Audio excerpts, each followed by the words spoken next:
अरे जब तक शेर जिंदा था तुम्हारी 7 पुश्ते 7 समुंदर पार भी हैसियत नहीं होती बाबा पे उंगली उठाने वाले। और शेर मर गया तो गली के कुत्ते भी भौंकना शुरू कर देते हैं। अब मैं 16 साल के उम्र में समाजवादी पार्टी का युवजन सभा का जिला अध्यक्ष था और आज 18 साल हो गया पार्टी में। 28 मुकदमे हैं, 100 लाठी टूटी है शरीर पे, ठंडी आता उठ नहीं पाता हूँ, फिर भी कहता हूँ अखिलेश यादव जिंदाबाद। तो योगी जी आपके पाप का घड़ा बढ़ चुका है। अब ब्राह्मण आपके जिस तरीके से आप लगातार ब्राह्मणों का दोहन कर रहे हो, उत्पीड़न कर रहे हो, मार रहे हो, पीट रहे हो, हत्या करा रहे हो, आप पे निश्चित ब्रह्म हत्या लगेगा। और 2027 में यही जनता, यही प्रदेश आपको फिर से गोरखपुर में घंटा बजाने के लिए भेजेगी। नमस्ते, मेरा नाम धनंजय है और आप जनता एक्सपोज देख रहे हैं। हमारे बगल में अमित चौबे हैं। अमित चौबे अपने बेबाकी की वजह से जाने जाते हैं। चलिए इनसे हम बातचीत करते हैं। सर पहले बहुत स्वागत है। बहुत बहुत धन्यवाद आपका। आज का कार्यक्रम यहाँ कैसा रहा? आज कार्यक्रम आपने देखा है कि बड़ागंज से छोटे से गांव से निकलकर पूरे प्रदेश और देश में अपनी अलग पहचान बनाने वाले और पंडित हरशंकर तिवारी के नाम से देश दुनिया में जानने वाले की आज उनकी दूसरी पूर्ति थी। उस अवसर पर हम लोगों को श्रद्धा सुमन अपनी फरंदा विधानसभा से अर्पित करने के लिए हम लोग आए थे। पंडित हरिशंकर तिवारी जी को शेरे पूर्वांचल कहा जाता है, उनकी योगदान को किस रूप में आप देखते हैं? अच्छा आप बताओ, पंडित हरशंकर तिवारी 5-5, 6-6 बार के विधायक हैं, पूर्व मंत्री हैं, हजारों लोगों को रहनुमाई करने वाले लोग थे, हजारों लोगों का भविष्य बनाने वाले लोग थे, हजारों लोगों की नौकरी देने वाले लोग थे और विकास पुरुष के नाम से लोग उनको जाने जाते थे। लेकिन आज उनके ना रहने के बाद जिस तरीके से आज मैं देखा हूँ कि ये इतना बड़ा कार्यक्रम है, जब लगभग 50,000 की संख्या यहाँ बड़ागंज में थी, प्रशासन की कहीं भी कोई व्यवस्था नहीं थी और जिस तरीके से सत्ता के बल पर खासकर ब्राह्मणों को टारगेट किया जा रहा है। आप उठा के देख लो, कल बस्ती में ब्राह्मण समाज पांडे जी थे। वो पांडे जी का कसूर इतना था कि पुलिस वाले पूछते हैं कि फला जगह जाना है तो आदमी कहता मुझे नहीं पता है। तो दरोगा कहता कि बड़ी मोछी रखे हो, बहुत बड़ा चुरकी रखे हो। तो उस ब्राह्मण और 50 वो भी नहीं है कि कोई नौजवान ब्राह्मण था, 50 साल का उम्र का एक व्यक्ति आदमी था। सिर्फ उसका कसूर था कि उस आदमी ने कहा साहब मैं नहीं जानता हूँ फला आदमी कौन है। उस आदमी को पुलिस वाले उठाते हैं। ब्राह्मण का स्वाभिमान का प्रतीक होता है शिखा, जिसको कहते हैं चुरकी। बड़ी मूछ पांडे जी रखे थे। पुलिस वाले उनके मूछ को उखाड़ते हैं, उनके शिखा को काटते हैं। उससे भी दिल नहीं भरता, उनके जनों निकाल के जनों को पैर से रौदा जाता है। मैं पूछना चाहता हूँ आदरणीय योगी जी, अगर सच में आप क्षत्रिय कुलभूषण हो तो क्षत्रिय समाज सदैव ब्राह्मणों की रक्षा किया है, प्राणों की आहुति दी है। आप भूल गए बाजीराव पेशवा, ये क्षत्रिय राजा मुसीबत में था तो बाजीराव पेशवा ब्राह्मण समाज के राजा, तो उन्होंने अपनी थाली की खाने की थाली को लात मारकर उन्होंने कहा था आज क्षत्रिय राजा मुझे बुला रहा है, अगर ये ब्राह्मण नहीं जाएगा तो इतिहास में उसको नाम लिया जाएगा। लेकिन आप वो भी भूल गए। योगी जी समाजवादी पार्टी पे आरोप लगाते हैं कि ये समाजवादी पार्टी जो है जात की राजनीति करती है और हमारी जो छवि है वो साफ सुथरी छवि है और हम जात की राजनीति नहीं करते हैं। ये सपा वालों के पेट में समाजवादी पार्टी का इतिहास उनको नहीं पता है। योगी जी अपना इतिहास उठा कर देख ले। हिंदू वाहिनी का जब गठन हुआ था तो हिंदू वाहिनी के गठन में सबसे बड़े पद पे ब्राह्मण थे और जैसे हिंदू वाहिनी ग्राफ बढ़ता गया ब्राह्मण नीचे आते गए। समाजवादी पार्टी ने परशुराम जयंती घोषणा किसने किया? आदरणीय माननीय मुलायम सिंह ने किया।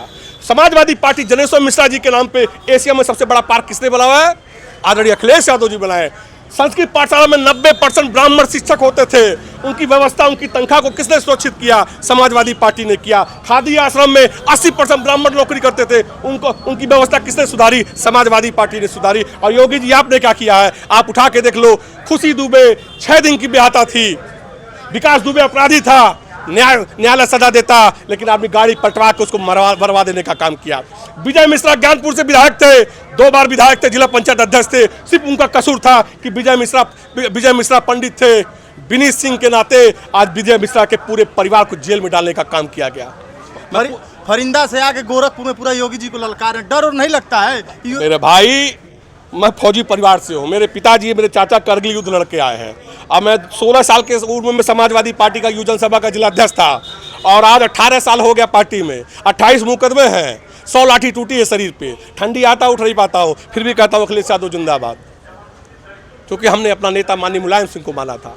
वही माननीय मुलायम सिंह एक गरीब परिवार के ब्राह्मण को माननीय अखिलेश यादव 17 साल की उम्र में मुझे एज ए मुख्यमंत्री अपने साथ हेलीकॉप्टर में बैठा के ले गए घुमाने का काम। मानव सम्मान देने की बात आती है तो अखिलेश यादव देते हैं और डर के आगे जीत है। मौत से बड़ा कुछ नहीं होता है। मेरी मौत अगर लिखी रहेगी तो योगी की पुलिस से हो जाएगी। और याद रखना कि ब्राह्मण शादी भी कराता है, ब्राह्मण ब्रह्मभोज भी कराता है। तो योगी जी, आपके पाप का घड़ा बढ़ चुका है। अब ब्राह्मण आपके जिस तरीके से आप लगातार ब्राह्मणों का दोहन कर रहे हो, उत्पीड़न कर रहे हो, मार रहे हो, पीट रहे हो, हत्या करा रहे हो, आप पे निश्चित ब्रह्म हत्या लगेगा। और 2027 में यही जनता, यही प्रदेश आपको फिर से गोरखपुर में घंटा बजाने के लिए भेजेगी। क्या लगता है 2027 में ब्राह्मण समाज इस बार समाजवादी पार्टी के साथ जाएगा? मैं खासकर ब्राह्मण समाज से इतना कहता हूं कि आने वाली नस्लें माफ नहीं करेंगी।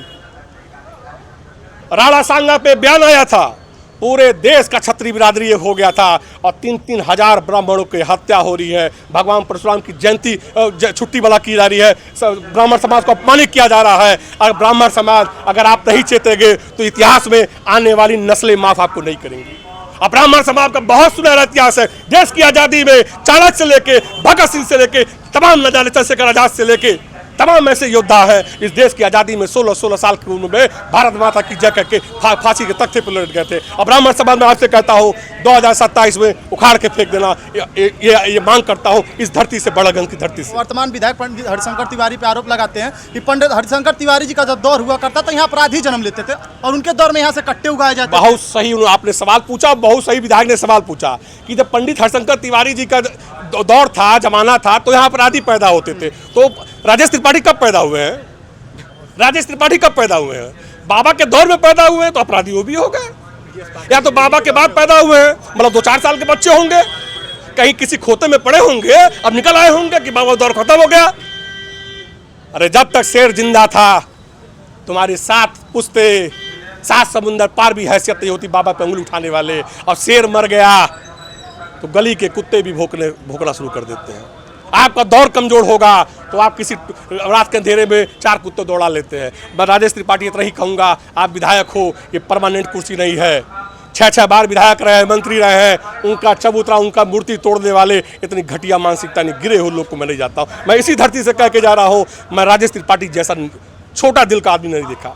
शायद मैं उनकी जगह होता तो मैं कहता कुशल तिवारी हाथा परिवार से बाबा की मूर्ति प्रदेश में सबसे बड़ी मूर्ति लगाऊंगा, बड़ा दिल दिखाते।